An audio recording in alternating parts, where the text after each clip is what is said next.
Buenas tardes, gracias por la invitación. Bueno, yo agradezco al doctor Iván justamente la oportunidad de poder compartir con ustedes un tema que en ocasiones no se trabaja tanto. Bueno, voy a compartir mi pantalla si me lo permiten y bueno, espero que no me falle. Ahí está. Ya estoy compartiendo mi presentación, ¿verdad? Sí, así es, doctor. Bueno, estoy intentando que lo abra para poderlo, bueno, vamos a modificar esto un poquito más.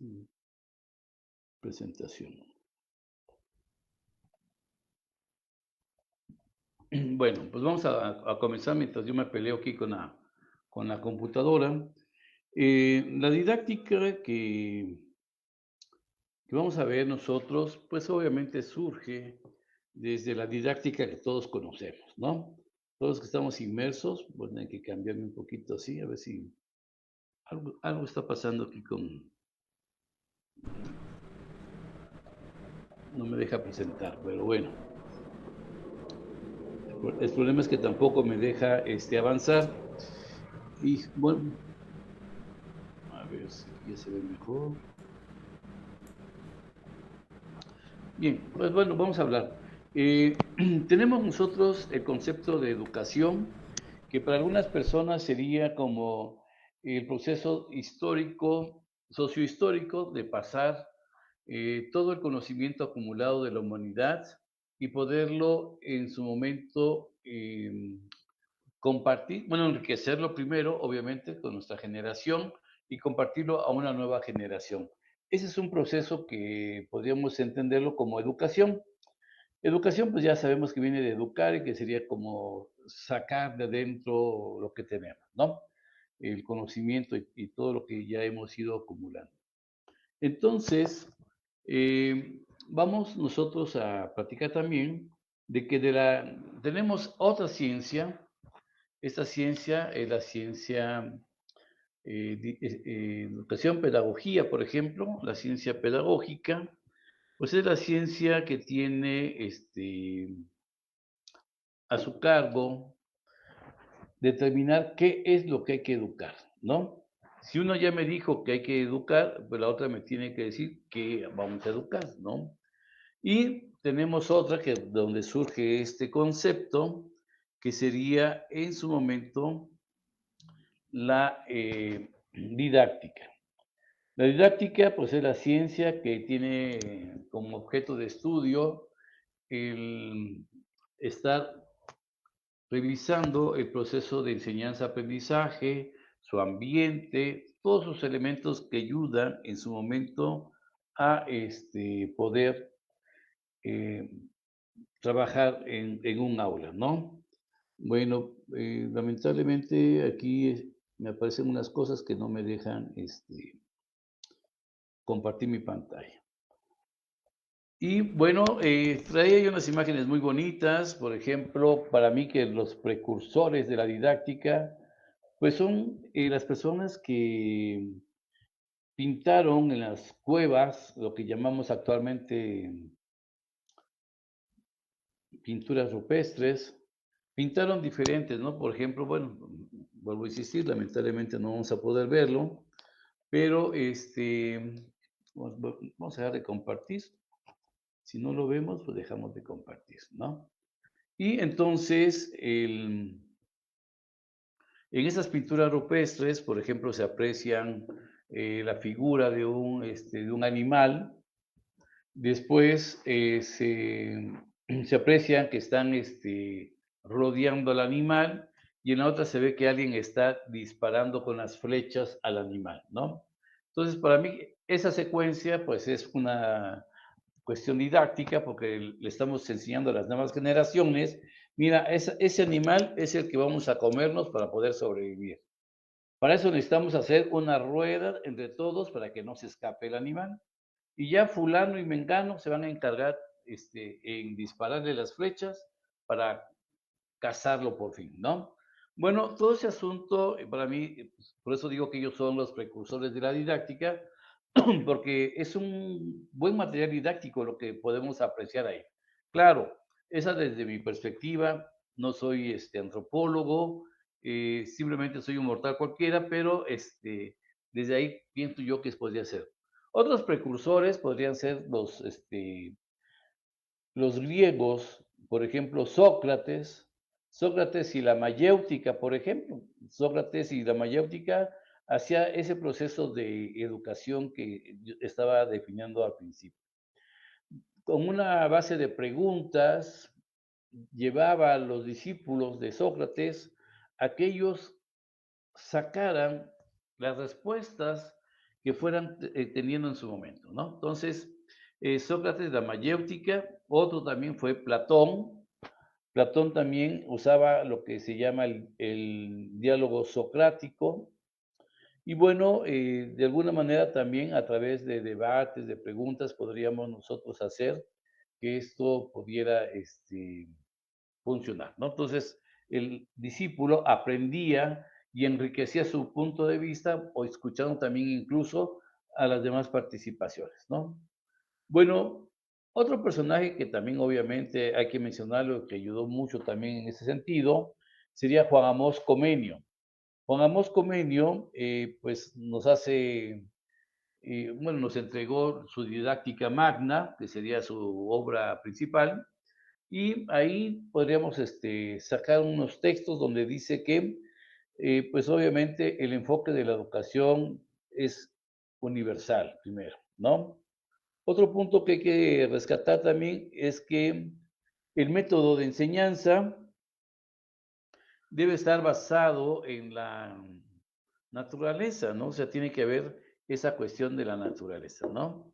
Entonces, ese sería otro punto. El otro punto sería también que debiésemos nosotros pensar en una progresividad gradual, de tal forma que vamos a ir de lo más sencillo a lo más complejo. Y bueno, eso básicamente sería. Con respecto a otros educadores que se distinguieron por su didáctica, uno de ellos sería Enrique Pestalozzi. Enrique Pestalozzi implementó las granjas didácticas, en donde los niños, a través de sus actividades en esas granjas didácticas, iban aprendiendo lo que era necesario y definido en su momento. Dewey también, Dewey, se escribe así, también es otro didáctico que pues implementó la cuestión de la responsabilidad y de la participación. Algunos textos adjudican a las ideas de Duke, en donde decía que también el trabajo colaborativo y entonces lo que ahora se conoce como aprendizaje basado en proyectos, algunos mencionan que este autor fue de los principales que aportaron al respecto. Otro que se destacó por su didáctica fue Celestin Freinet. Freinet fue una persona que empezó a utilizar la tecnología que existía en ese entonces. Se dio la responsabilidad a sus estudiantes de las cosas que iban a hacer y que iban a publicar. ¿Por qué medios publicaron? Ellos publicaron a través del uso del mimeógrafo, del radio, de aparatos que poseen la tecnología de entonces. Yo creo que si Freinet estaría en este momento, estaría utilizando la IA y todas las redes sociales y cosas así. Bueno, en ese entonces no tenían tanta maravilla como la que tenemos actualmente.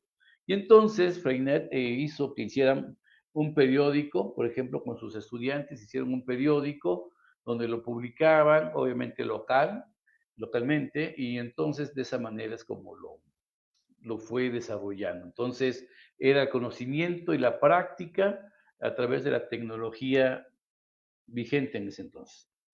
Bueno, también algo que yo iba a comentar es de que a lo largo de la vida del siglo, de casi tres cuartos del siglo pasado y lo que llevamos, algunas personas, muchos de ellos psicólogos, han intentado explicar cómo aprende el ser humano. Entonces, cada quien da sus ideas al respecto. Tenemos un paradigma llamado conductista, que es, al final de cuentas, quien ellos a través de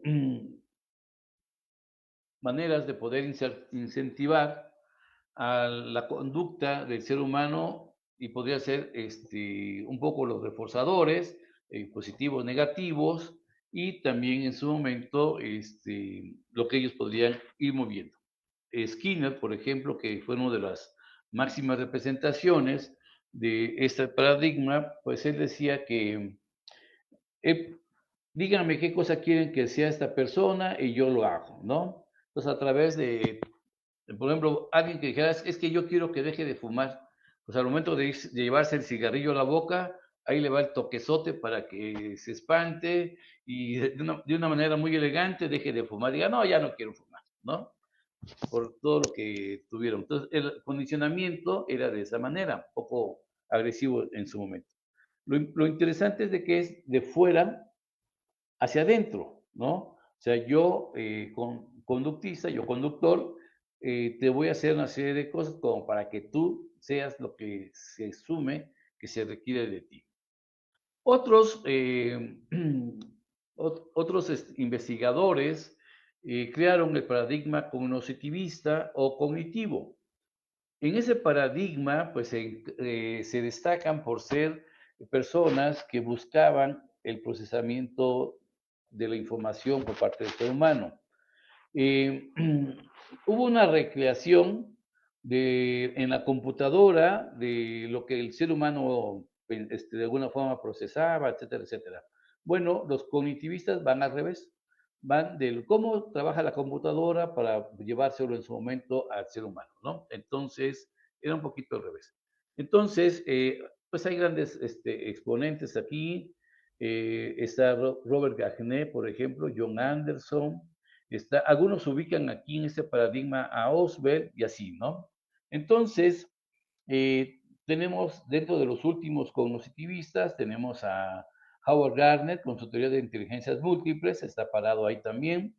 Y bueno, tenemos posteriormente otro paradigma. Yo digo posteriormente, pero muchos se cruzaron en el camino, ¿no? Posteriormente tenemos el paradigma constructivista en donde tenemos a Piaget, tenemos a Vygotsky, algunos ponen aquí a Jerome Brunner, bueno, y así los van moviendo. Hay un cuarto paradigma que yo puse en uno de mis libros, que sería un paradigma emergente. Y la única teoría de aprendizaje que está ahí es el conectivismo de George Siemens y Ralph Downs. No, de Stephen Downs, perdón. Esos son los autores del conectivismo y es la única teoría que existe para el siglo XXI, para jóvenes del siglo XXI. Las demás fueron construidas para niños y jóvenes del siglo XX que ya no existen como tal. Ahora somos adultos, como yo, por ejemplo, ¿no? Ya estamos pasando yo soy de la generación baby boomer, entonces pues ya somos la generación que de acuerdo a la estadística vamos de salida. Entonces, pero los jóvenes que nacieron ya en el siglo XXI, esos jóvenes no piensan igual que los jóvenes de mi época. Y entonces aquí está el detalle. Muchos profesores quieren todavía utilizar esas teorías cuando ya no corresponden a estos jóvenes de este siglo, ¿no? Pero bueno, esa es la parte interesante.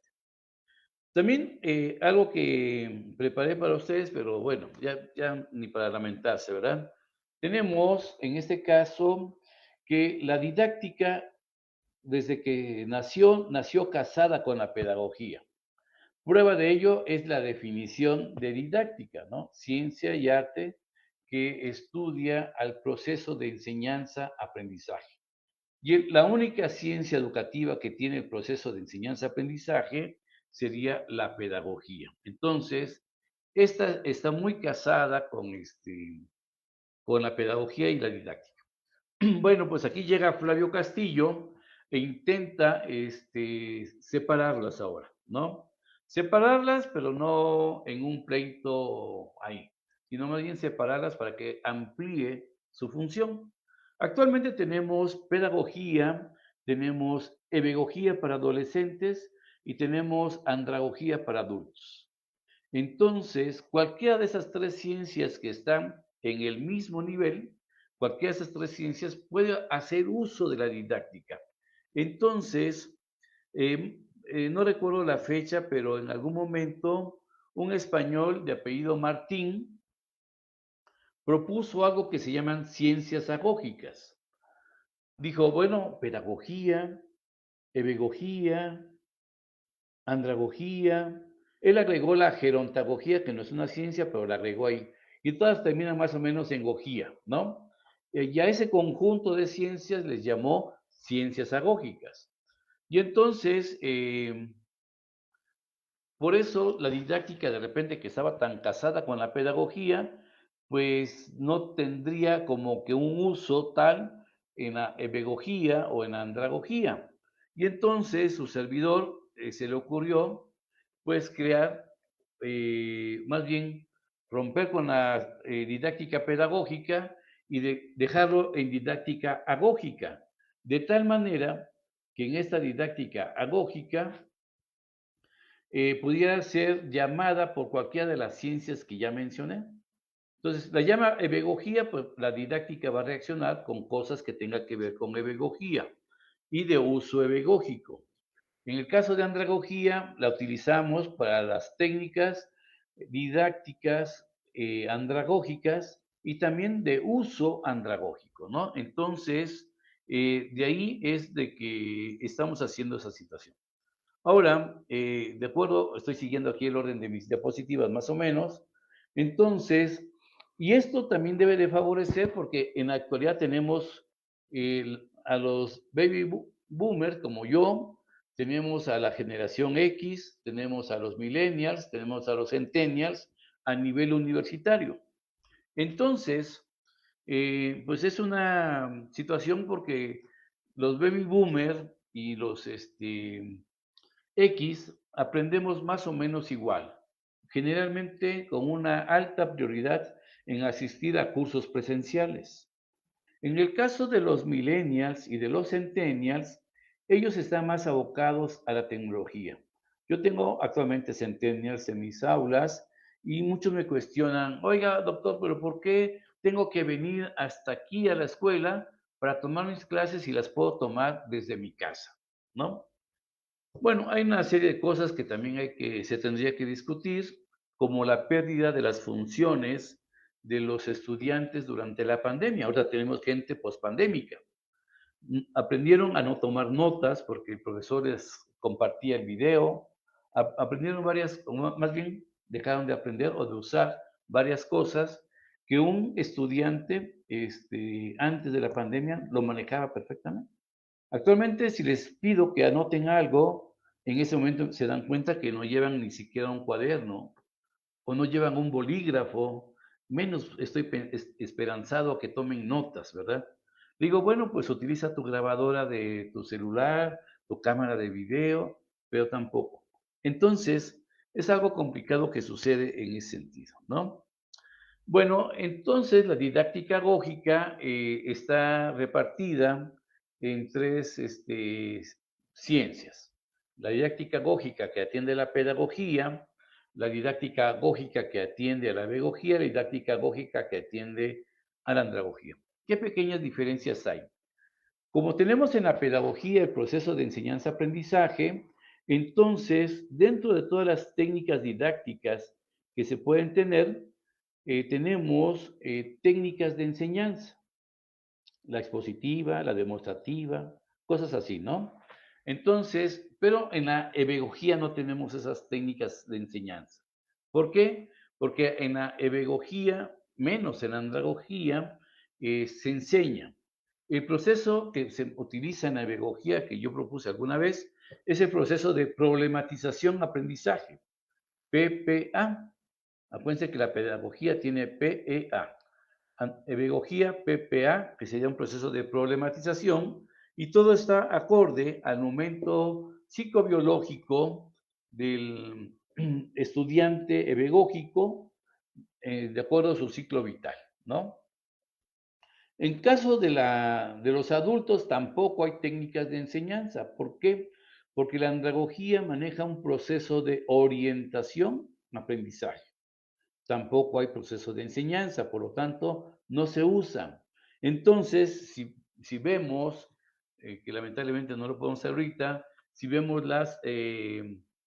lo que sería el mapa que hice yo al respecto, pues nos daríamos cuenta que esas son pequeñas diferencias, ¿no?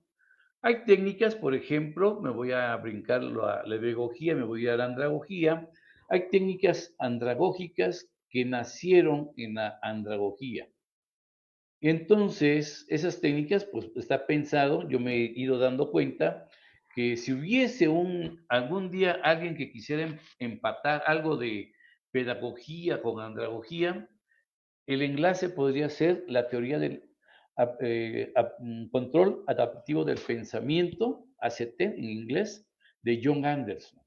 Porque John Anderson trabaja un tanto lo que sería el procesamiento de la información. Y las técnicas didácticas andragógicas generalmente se caracterizan por ser para procesar la información. Procesar la información y ayudarle al adulto a tener la información más a la mano, con menos detalles posiblemente, pero con mayor impacto y significancia. Entonces, eso sería en su momento lo que sería. Vamos a hacer un intento, Rafael, para ver si podemos ahora sí. Bueno, aquí me aparece un desfijar. Vamos a ver si desfijamos. No, ya me salí, creo, ¿no? Puede, para cuando le da a compartir pantalla, ¿se acuerda de la ventana que le dije que aparecía? Puede irse hacia la derecha y seleccionar pantalla completa para ver si así, ahora sí que como lo va a tomar todo en conjunto, ver si así Ajá. se puede compartir de mejor manera. Em, Vamos a ver. Hoy aquí ya se hizo un rollo. No, dejamos de compartir. Es una pena porque, bueno, es que no es lo mío platicarlo y que se lo imaginen a que lo vean, ¿no? Toda la pantalla, vamos a ver, un compartir y no se va así como una Ahí ya, porquería. bueno, no sé si lo tiene ahí en una de las pestañas de arriba, ahí ya puede ir a Aquí, una de aquí, aquí ellas. está, a ver, Ajá, aquí está mi pestaña. ajá, ahí.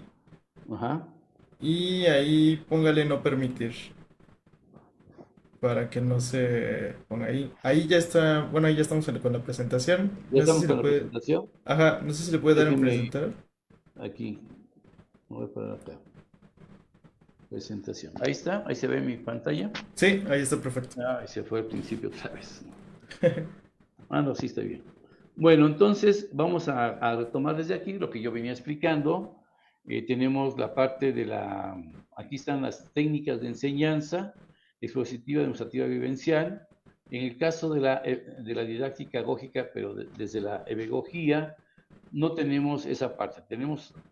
Bueno, tenemos aquí la demostrativa, porque sí, cierto, hay que hacer algunas veces demostraciones.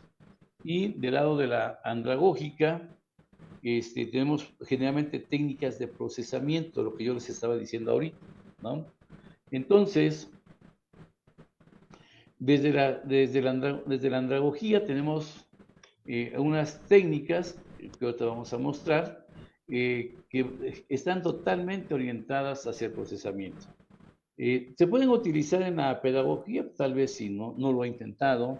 En la pedagogía, tal vez sí también. Algunas de ellas se pueden acomodar muy fácilmente. Pero si se dan cuenta, ¿qué cosas son en común? Pues son en común las técnicas de aprendizaje colaborativo que se puede utilizar en la pedagogía, en la ebegogía y en lo que sería la andragogía, ¿no? Es así. Lo que es gamificación en las tres califica, la técnica de aula invertida no se utiliza, sí, también, perdón, aquí está arriba, en las tres ciencias se utiliza y así detalles en su momento, ¿no? Lo clásico es que tengamos técnicas de rompehielo, técnicas con expertos y técnicas lúdicas de distensión, ¿no? Bueno, Algo que es importante también mencionar, que pues todo trabajo comienza con una planeación. A diferencia de la pedagogía que ya tiene independientemente del formato que utilicen, ya tienen todos una idea clara de lo que es una planeación didáctica pedagógica.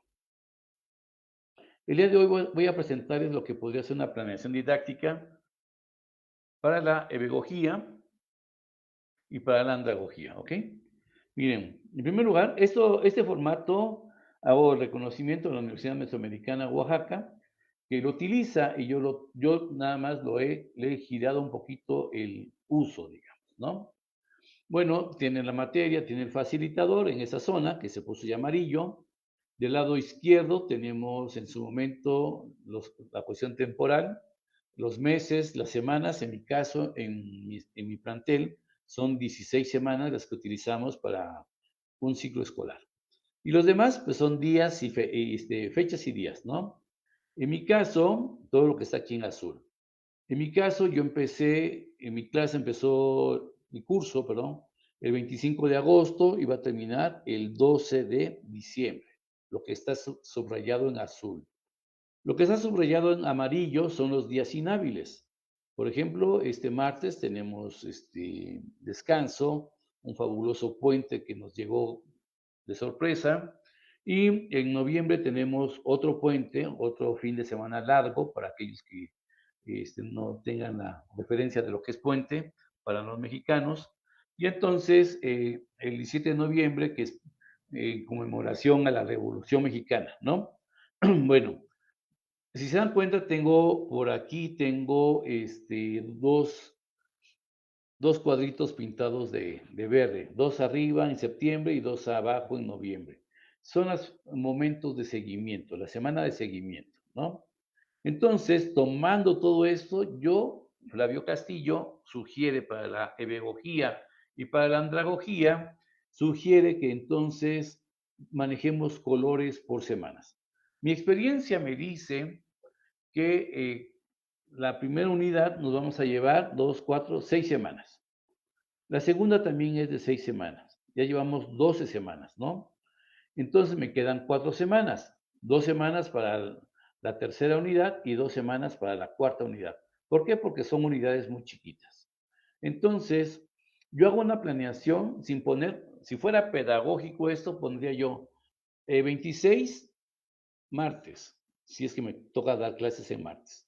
Se abordará el tema 1.2 que tiene que ver, bla, bla, bla, ¿no? O sea, un texto, una redacción ahí. En cambio, si yo hago nada más delimitar tiempos de cada unidad, a esto le permite al estudiante, en caso de pedagogía, al participante, en caso de andragogía, pues a considerar cuáles serían los plazos más largos que se tendrían en cada una de las unidades. Y esto favorece porque bueno, yo soy muy visual y los que somos muy visuales, pues esto nos favorece porque llevamos la fecha, cuando empezamos el 25 de agosto, pero el día 3 de septiembre, no, perdón, 3 de octubre, se acaba la primera unidad. Y no me puedo rebasar porque si no, ya me empiezo a colgar en las demás unidades. Entonces, yo les decía que teníamos técnicas didácticas andragógicas, ¿no? Ya vi cómo hay que planear, ahora me vengo aquí a las técnicas. La primera técnica sería la técnica TPT, propuesta por Michael Knowles, que es el padre de la andragogía, ¿no? Que sería de todas las partes al todo. Ahí tenemos un todo arriba, primero dice ahí, un segundo dice abajo, y tenemos en su momento segmentos. ¿Qué son estas cosas? Bueno, en primer lugar, el primer todo sirve para que podamos nosotros tener la referencia hacia dónde vamos. Ustedes pueden ir leyendo las etiquetas. Y el segundo, lo que sigue sería trabajar con los segmentos. Cada segmento puede ser una sesión de clase, ahí dice lección, se pueden ir desarrollando los temas y con base en todo eso ya podemos nosotros llegar a nuestro segundo todo. Este segundo todo será un todo hecho por los estudiantes. Y este segundo todo tendrá de referencia el primer todo, de tal manera que nos quede casi igual, ¿no? No necesariamente igual, pero nos quedará muy cercano a lo que se presentó en el primer todo. Por ejemplo, ¿no? Bueno, aquí también les menciono lo que he llamado avanzómetro o progresómetro. Vamos a ver, ¿no? Si el tema es un pastel, el primer todo sería el primer pastel. Como yo llevé, le dije, compañeros, hoy vamos a hacer este pastel. ¿Cómo ven? A ver, para hacer este pastel necesitan tanto de harina, tanto de blanquillos, tanto de esto, tanto del otro. Lo van a mezclar así, así, así. Ya después van a embadurnar el refractario, lo van a vaciar ahí, la masa, y ya estamos listos para hornear nuestro panqué. Metemos a hornear, pero ya ven que a veces en la televisión los tiempos son muy cortos, ya llevamos un panqué horneado, y entonces a ese panqué horneado ellos van a aprender a hacer el betún y van a empezar a adornar su pastel para que ellos lleguen en su momento al segundo todo. O sea, el segundo todo sería otro pastel, ¿no? Bueno, a la par de esto hemos estado trabajando con este avanzómetro. El primero dice selección de receta, el otro dice preparación de la ración de la masa, horneado, decorado. Cada vez que vayamos avanzando, pondremos en color este, estos símbolos y es más o menos lo que por ejemplo, nuestros celulares, cuando ponemos a cargar nuestro celular, pues lo que está sucediendo es de que está mencionándonos cuánto lleva de carga y por consecuencia sabemos cuánto nos falta. Un adulto que ya ve por aquí que estamos avanzando, dice, no, pues llevamos más de la mitad, ya falta poco para que termine el curso. En el tercer símbolo que es ahí, va a decir, no, pues ya casi acabamos, ¿no? Y cuando cerremos el último es que ya terminamos. Eso ayuda a que algunos adultos controlen su ansiedad, ¿no? Si no, le pongo este progresómetro o avanzómetro, el adulto podrá en su momento sentirse desesperado porque no sabe para cuándo con todo esto, ¿no? Bueno, en Nicaragua fui a dar un taller en un congreso y di un taller de CIMAP Tools, de la herramienta para hacer mapas conceptuales. Y llegué igual. El primer todo fue el mapa que yo ya traía hecho. Las partes fueron la revisión de la lectura, la identificación de las palabras claves, la elaboración del mapa, y entonces al final ellos llegaron a su segundo todo, ¿no? Entonces, a unos con unas variaciones, porque no pensamos todos igual, entonces, pero más o menos igual. Hay otra técnica didáctica que sería la plena 5.2. Esta plena 5.2 sería la técnica propuesta por un colectivo de profesores de República Dominicana. Y bueno, la intención es de que nos sirva para hacer debate. Hay un coordinador que es el que está aquí en color rojo y es quien concede el derecho a la palabra a los expositores. Los expositores comúnmente podrán hablar maravillas del tema que estén desarrollando. Pero después van a seguir los rebatientes y está bien escrito. Yo pensé que estaba mal escrito, pero ya comprobé que está bien escrito.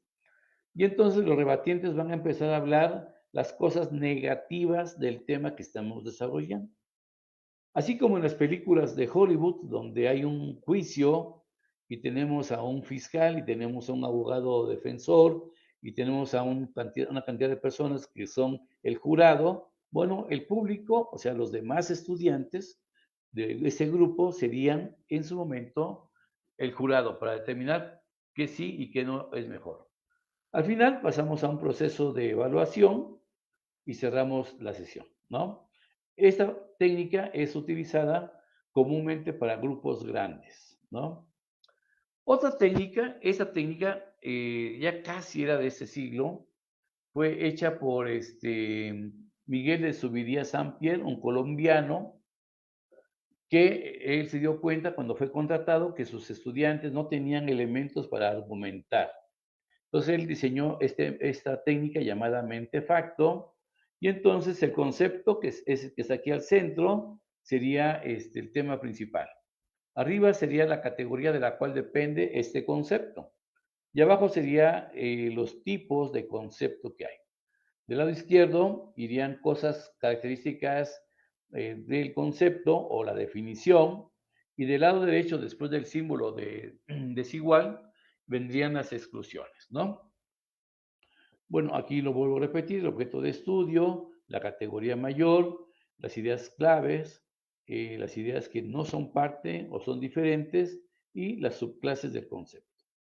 Rápidamente, aquí hay uno, el concepto es amistad y la subordinada sería relaciones interpersonales. Las subordinadas serían eh, amistad, pero homosocial, y la otra sería amistad heterosocial, quiere decir que sería con puros, en mi caso, con puros hombres, y aquí sería revuelto, ¿no? ¿Qué cosa es la amistad? Pues bueno, sería como una relación de cierta intimidad, esa sería la isordinada, y las de exclusión serían que la amistad es diferente al compañerismo y al colegaje. El colegaje sería como todos los estudiantes matriculados en un lugar. Bueno, ahí está el ejemplo de esto. Hay más ejemplos, pero voy a intentar irme más rápido. Están las ventanas del castillo, una técnica aportada por su servidor. Tenemos en la primera ventana, o sea, en el primer cuadro, o hacemos una pregunta o hacemos una premisa. En función a eso, bueno, vamos a trabajar, vamos a anotar aquí todos los conocimientos previos. Después, aquí vamos a anotar todas las palabras que no conocemos y que estamos revisándonos en la teoría. Anotamos la palabra, anotamos su definición. En esta parte de aquí es un conjunto de citas textuales o parafraseadas, pero de lo más importante, de tal manera que este cuadro no cambie su tamaño, sino que se quede en ese tamaño. Si fue una premisa, pues aquí vamos a encontrar que si la rechazamos o si la confirmamos. Si fue una pregunta, pues aquí tenemos que poner la respuesta. Esta parte de recomendaciones nos sirve como para, durante el camino encontramos muy buenos textos, pero que por el momento no son de nuestro tema. Entonces lo que podemos hacer es anotarlo ahí para que en otro momento podamos nosotros rescatarlos. Ese sería un ejemplo de MindPro, un organizador gráfico también de su servidor. Entonces, pues el círculo central, y de ahí sacamos los subtemas que serían las que están posteriormente a la flecha, y después, separados por este medio arco, irían en su momento las palabras claves correspondientes, ¿no? Entonces, también, vuelvo a insistir, todo esto tiene que ver, si se dan cuenta, con el procesamiento. Ese es otro ejemplo. Y tenemos esta técnica llamada QZ, que sería, la Q sería de qué es, definiciones, etimologías, lo que ustedes quieran. La U sería de uso, ¿para qué nos sirve esta cosa? La C serían las características que la distinguen con respecto a otras. Los tipos o subclases serían, pues eso, justamente, la cantidad de maneras de, que se pueden encontrar en esa variedad. Y la A sería de aplicaciones para que pongamos cómo aplicar ahora este concepto, ¿no? Vuelvo a insistir, yo de repente me descubro que estoy aportando cosas que tienen que ver con el procesamiento de la información. También hay técnicas didácticas de uso andragógico. Hay técnicas de rompehielo y expectativas, como todas esas que están aquí, fiesta de presentaciones, el escudo, de qué número calzas, nombre y autógrafo. Al final creo que va a estar mi correo. Si alguien gusta, me escribe y yo le comparto un enlace con varios libritos que tienen que ver con técnicas, ¿no? Nombre y autógrafo, la telaraña, hojas de sinceridad. Técnicas de agrupación como las balsas, canasta de vuelta, mundo. Técnicas con expertos, debate, panel, simposio, seminario, foro, mesa redonda, conversatorios. De preferencia hay que hacerlos con expertos externos. Tienen mayor significado. Bien, dejo aquí las referencias para que el video lo tome. Y aquí está, bueno, un mensaje final. No hay malos aprendices, sino docentes y facilitadores con diferentes capacidades didácticas. Y ahí está mi correo y mi canal de YouTube, donde también pueden localizarme. Quedo a sus órdenes. Bien. Ya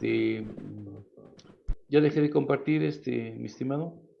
No, se tiene que regresar a la pestañita del media y darle dejar de compartir. Abajito donde le dio para compartir. Ahí ¿Ya? quedó. Ahí Sí, está, así es. perfecto. Eso fue más fácil. Sí, ya estoy abogado. Bueno, tenemos, bueno, en primer lugar, agradecerle mucho su tiempo y pues todas las enseñanzas que nos ha dejado el día de hoy, compartir pues esas experiencias, ese conocimiento con nosotros es muy, muy complaciente para nosotros y se lo agradecemos muchísimo. Tenemos aquí una pregunta por parte de los espectadores y es, ¿cuáles considera que son los retos más importantes a los que se enfrenta la pedagogía en este mundo tan cambiante?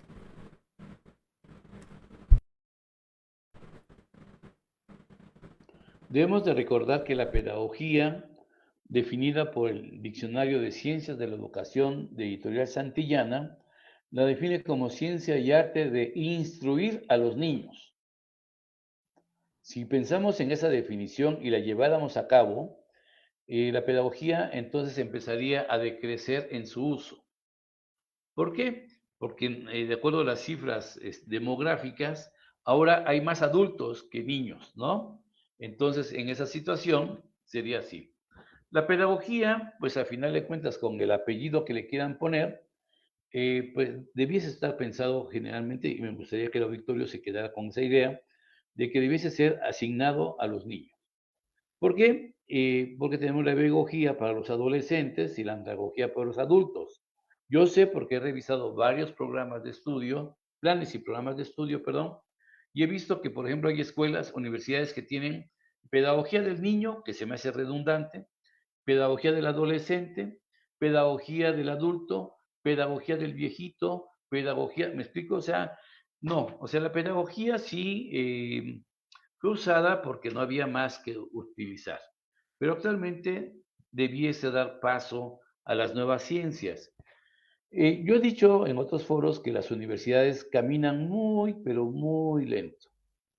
Entonces, los cambios no pueden ser inmediatos, por eso es de que no tenemos pedagogía en los bachilleratos, no tenemos andragogía en las universidades. Pero ese paso se irá dando paulatinamente. La pedagogía dejó de ser funcional en las universidades a partir de que aparecieron los millennials. ¿Por qué? Porque los millennials tienen otra manera diferente de aprender. A un millennial le dan un aparatito de algo que ni siquiera conoce, al ratito ya lo está manejando bien. ¿Por qué?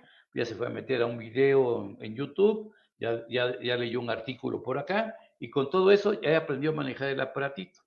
¿Necesitó alguien que le enseñara directamente? No. Entonces, de hecho, también desde los millennials, yo sigo diciendo que los estudiantes de millennials, centennials, alfa, beta, que están por acá, no necesitan profesores para aprender. Y creo que ellos lo saben, pero también nos dan por nuestro lado. Por eso los profesores de ahora no son aquellos que deban repetir los libros que están, hay unos que dan la clase con el libro abierto, ¿no? No, esos profesores ya no nos van a servir. Los profesores que nos van a servir son aquellos que nos van a compartir la experiencia. La teoría la puedes localizar donde sea, incluso hasta en IA la encuentras y te la dan incluso con todas sus alucinaciones. Pero la experiencia no. Y esa es la parte que justifica que tú estés frente a grupo. Te lo digo ahorita como para que le eches ganas a quien me esté viendo y entienda por qué tiene que justificar desde su experiencia sus clases y su presencia en el aula. Bien, Rafael, adelante. Sí, tenemos aquí a Dani Arce que dice, hola doctor Fabio, saludos desde Costa Rica. Su pregunta es, ¿cuáles son los retos más importantes que enfrenta la andagogía en este mundo cambiante?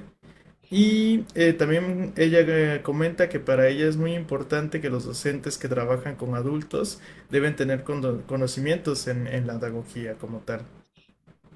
Sí, de hecho, acabamos de dar un curso a un grupo de profesores de Costa Rica a través de este medio virtual. Y bueno, la andragogía, por eso mencioné quizá me anticipé a la pregunta sin querer, pero yo decía que la universidad va cambiando muy lento, ¿no? Esa incertidumbre de pasar de pedagogía a andragogía, no cualquiera lo puede manejar, ¿no? Eso implica mayor capacitación a sus profesores, a sus cuerpos directivos, a sus administrativos, etcétera, etcétera. No son muchos los cambios, pero tampoco hay muchos oídos para escucharlos, ¿no? La transición es muy pequeña y la verdad que el estudiante, o bueno, en este caso ya se llamaría participante, estaría siendo atendido en mejores condiciones, ¿no? Pero bien, lo estamos esperando. Yo en ese curso decía que estoy sembrando tamarindos porque sé que no los voy a cosechar, ¿no? Me toca a mí la chamba de dar a conocer de la andragogía, pero no la veré posiblemente en las universidades, ¿no? Pero algunos de ustedes sí. Muy bien, ok. También tenemos aquí a Luis que nos dice, buena tarde, una pregunta, ¿cómo se podría sustentar legalmente la andagogía en nuestro estado de Oaxaca? ¿Cómo se podría sustentar? A ver, me gustaría ver el sustento legal de la pedagogía para platicarte de cómo sería entonces la parte legal de la andragogía. La pedagogía no tiene ni escritura, no tiene factura, eso sería un documento legal. Entonces yo entiendo que tú quisieras, no sé, otra cosa que no fue la palabra correcta, pero si nos vamos al punto de sustento legal, la pedagogía no lo tiene. No conozco a alguien que diga, miren, yo aquí tengo la factura que dice dueño de la pedagogía. No, no lo tiene. Son inventos de uso de dominio público y que quien va a respaldar nada más son sus aportes intelectuales a través de derechos de autor, básicamente. Pero no entendí tal vez bien la pregunta. Si Luis pudiera volverla a plantear para que se le diera una respuesta, pero así como la planteó tal cual, es la respuesta que le podría ayudar, ¿no? Ok, entendemos. Lucero Ugasa nos comenta, ¿qué corriente considera que sería la mejor para la enseñanza post pandemia? ¿Qué corriente? Híjole, me la pones buena. ¿Estás hablando de educación básica? Si es de Supongo que... educación básica, pues ya tenemos la nueva escuela mexicana, que a algunos no les gusta, pero hay cerebros atrás de esto como Sergio Tobón y Tobón, y otros más que están ahí aportando para que tuviera ese cuerpo la NEM. Pero si tú no quieres la NEM porque no sé lo que tú quieras, yo he pensado, si es preescolar, las teorías de Montessori y de Howard Gardner deberían de estar ahí. Si es primaria, Howard Gardner también tendría que estar ahí y podríamos meter nosotros tal vez a ver, por aquí la tengo, dame un segundito.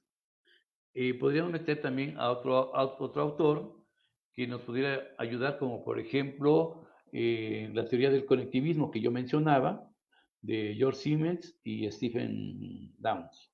Entonces ahí estaría precioso eso, ¿eh?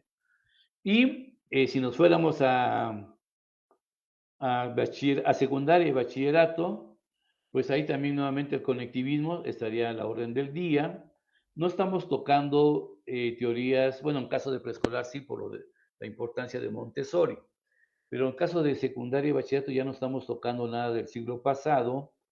Y en el caso, fíjense, apenas hice la anotación, en el caso de andragogía, pues me jalé a mi cuate John Anderson cognitivismo, perdón, y me lo llevé a ponerlo ahí.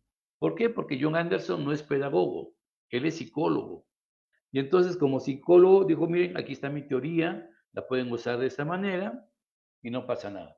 Y la teoría de John Anderson, que decía que es control adaptativo del pensamiento, o ACT, pues es una teoría de procesamiento de información que al adulto le sirve bastante para poderse hacer de ese conocimiento. Entonces, así más o menos estaría repartida. La andragogía, pues obviamente a nivel universitario hacia arriba, y quedarían repartidos los autores ahí en su momento. Muchísimas gracias, doctor. Miguel Ángel Rodríguez nos comenta, ¿cómo se debe manejar desde la didáctica andagógica la brecha digital que normalmente se presenta entre los adultos, específicamente el manejo de las TICs, ya que algunos se bloquean ante esos nuevos avances? Bien, yo te voy a contestar que en andragogía el responsable de su aprendizaje es el propio adulto. Acuérdate que no hay un proceso de enseñanza, ¿ok? No voy a llegar, ¿qué creen? Bueno, clase uno les voy a enseñar cómo utilizar su celular. No, ¿no? Se te puede sugerir, mira, veo que se te dificulta el uso de tu celular. Si no tienes un nieto, sobrino que te enseñe, porque generalmente los niños son, adolescentes son buenísimos para eso, pues entra a YouTube o a otro medio para que puedas ver tutoriales de cómo usar tu celular. Pero yo no daría una clase de celular, ¿no? Ni de tableta, ni de nada por el estilo. Yo creo que el adulto, hablando, fíjate, estamos hablando, primero hay que hacer la aclaración que estoy hablando desde la educación formal. En la educación no formal, ahí entran muchas cosas, ¿eh? Y ahí pueden cambiar las variables, porque, por ejemplo, lo hice apenas hace poco con unos médicos, les entregué tarjetitas en blanco y le dije, por favor, el curso se llama tal, y tiene estos contenidos. Pero a ti, ¿qué te gustaría aprender? Y todos los médicos hicieron una super lista de lo que querían aprender. Eso es un proceso a través de la eutagogía. Y la eutagogía es una metodología de la andragogía. Aquí hay palabras muy raras que, bueno, pido disculpas porque de repente suenan a grosería, pero realmente son términos educativos. Entonces, sería diferente en la educación no formal de la educación formal. Yo he dicho que aquí en México la eutagogía no podría entrar en la educación formal porque las universidades registran en lo que sería la SEP, registran los planes y programas de estudios, que es el compromiso social de formar a licenciados, maestros, doctores de una especialidad en particular para que puedan en su momento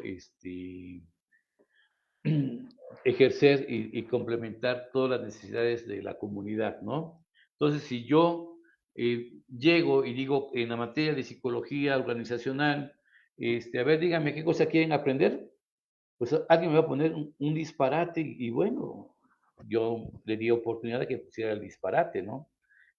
No podemos hacer eso en la educación formal porque ya hay contenidos revisados minuciosamente, por eso nos dieron un REBOE. Y ese REBOE es el candado para dejar tan abiertas las situaciones. Pero en la educación no formal, lo que conocemos comúnmente como capacitación, tú vas a una empresa, Rafael, y te contratan para dar un taller de autoestima y haces lo mismo, repartes tarjetitas. A ver, el tema se llama autoestima, pero díganme ustedes, ¿qué les gustaría aprender? Recolectas todo eso y revisas para que durante el curso, no hoy mismo, sino durante el curso, puedas darle respuesta a todas las inquietudes. El curso de autoestima será diferente, súper diferente, porque estás atendiendo lo que esos participantes necesitan. No es lo que tú determinaste, ¿no? Ah, sí, les voy a dar punto uno, tal cosa, punto dos, otra, ¿no? Y así, ¿no? No, sino aparte de eso, tienes que complementarle para poder satisfacer las necesidades de esa cantidad de participantes. Entonces, así sería más o menos el asunto entre andragogía. Ya me fui hasta la octagogía, no quería yo mencionarla, pero bueno, ahí está también. Muchas gracias, doctor. Florecito del Campo nos comenta, doctor Flavio, entonces las ciencias agógicas engloban a la pedagogía, epegogía y andragogía. Lo digo en mi caso que trabajamos con niños, jóvenes y adultos. Sí, y si trabajas, ¿qué es una escuela unitaria, algo así? ¿Cómo sería eso? Pero bueno, mientras me resuelve la compañera, obviamente cada edad tiene un grado de madurez diferente. El niño no va a la escuela a aprender, ¿eh? Muy poquitos serán así, hasta me sobran dedos, creo. Pero la mayoría va a jugar, va a divertirse. Si es preescolar, más todavía, ¿eh? Pero si es ya primaria, educación primaria, de acuerdo al sistema educativo mexicano, entonces pues va a jugar, va a aprender lo que le diga el profesor. A ver, Rafael, toma tu libro de geografía, lo abres en la página 25 y ahí está un mapa de la República Mexicana. Lo cortas, lo pegas en tu cuaderno y lo empiezas a colorear estado por estado. Y me lo traes para que te lo califique. O sea, el hito de primaria inicialmente está ejecutando órdenes. No está procesando aquí de, oiga, profesor, ¿y qué le parece si le metemos otro mapa más para hacerlo tridimensional? O sea, el niño de primaria no tiene esos elementos porque su grado de madurez está empezando. Y además su parte cognitiva también está empezando, ¿no? En cambio, el chamaco de secundaria, de bachillerato, ya va generando cierto colmillo para atender sus clases, ¿no? Ya si dicen, vamos a hacer una exposición, perfecto, yo la expongo porque se sabe que una de sus habilidades es, o competencias, si alguien lo quiere ver así, pues es la expresión oral, ¿no? Y entonces se la avienta, le sale fabuloso, ¿no? Y en nivel universitario, pues con mucha más razón, ¿no? Podrían hacer muchas cosas más. Entonces, pero se dan cuenta, el grado de madurez se va haciendo cada vez mayor. Si yo pongo a un niño, vamos a hablar de género más, femenino, una niña, una jovencita y una señora, pues sí tienen en común que son seres humanos, pero la niña está pensando en jugar sus muñecas. El adulto no, ¿verdad? El adulto está pensando cómo generar más ingresos para llevar a la familia mejores cosas. Y la jovencita pues está en ese momento de enamoramiento, en ese mundo rodeado de fantasías y cosas así, ¿no? Entonces, somos seres humanos, sí, pero pensamos diferente y aprendemos diferente. Y a mí no me vas a ayudar a aprender como si fuera yo un niño, porque pues digo, mi experiencia como estudiante, mi experiencia también como profesionista, pues hace que yo tenga otras maneras de aprender, ¿no? Entonces, si esta persona tiene a los tres tipos de personas que podríamos clasificar a los estudiantes, niños, adolescentes y adultos, pues tendrá que trabajar con las tres ciencias de diferente manera, ¿no? La pedagogía sería muy fácil decir, pues me los agarro a todos total. A la pedagogía no le importa quién está enfrente, sino el proceso de enseñanza que va a realizar el profesor.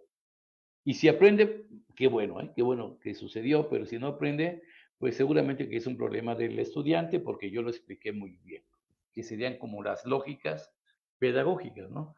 Pero bueno, yo creo que lo justo sería trabajar su aprendizaje acorde a qué eres, niño, pedagogía, adolescente, pedagogía adulto, andragogía.